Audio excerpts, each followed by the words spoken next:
The widower of cinematographer Halyna Hutchins, who was shot and killed after a prop gun was discharged by Alec Baldwin on the set of the film Rust, appeared in an interview with NBC that aired Thursday. Matthew Hutchins told Today host Hoda Kotb that he believes Baldwin is among those responsible.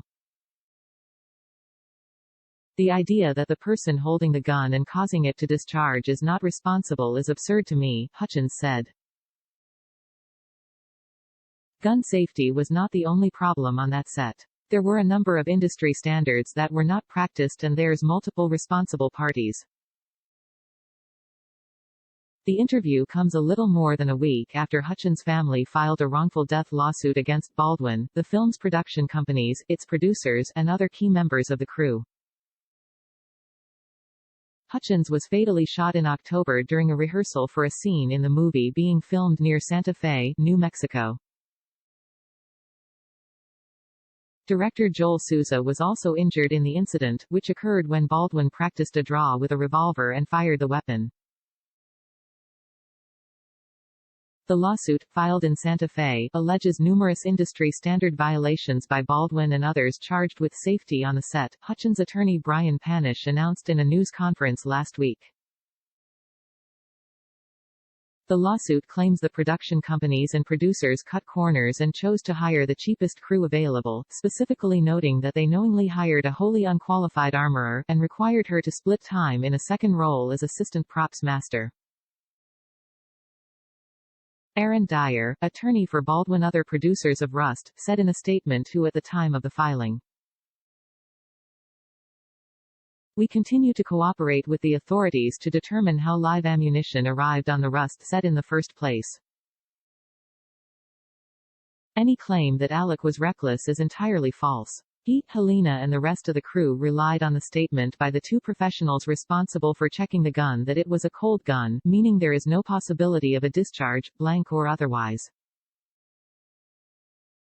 This protocol has worked on thousands of films, with millions of discharges, as there has never before been an incident on a set where an actual bullet harmed anyone.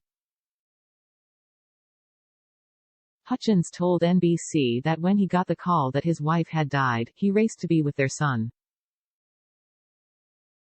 My heart sank right away. I knew that I had to tell my son right away. Of course he didn't believe it right away. I think that kind of news you just have to say multiple times so that it can be believed, Hutchings recalled.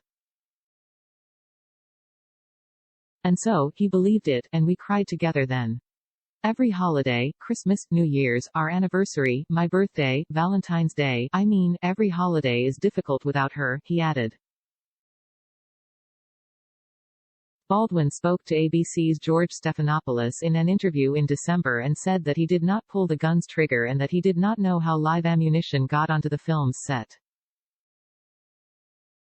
Hutchins told Kotb that interview left him feeling angry. I just felt so angry, just so angry to see him talk about her death so publicly in such a detailed way and then to not accept any responsibility after having just described killer her, he said. Almost sounds like he was the victim, and hearing him blame Halyna in the interview and shift responsibility to others and seeing him cry about it, I just feel like, are we really supposed to feel bad about you, Mr. Baldwin? A representative for Baldwin had no comment when reached by lawyers for Baldwin and the film's production company did not respond. What does justice look like? Kotb asked Hutchins. Hutchins responded, we're pursuing justice every way we can in the sense of going through this process together and with the lawsuit seeking to hold accountable the people who are responsible for Halyna's death, which was totally preventable.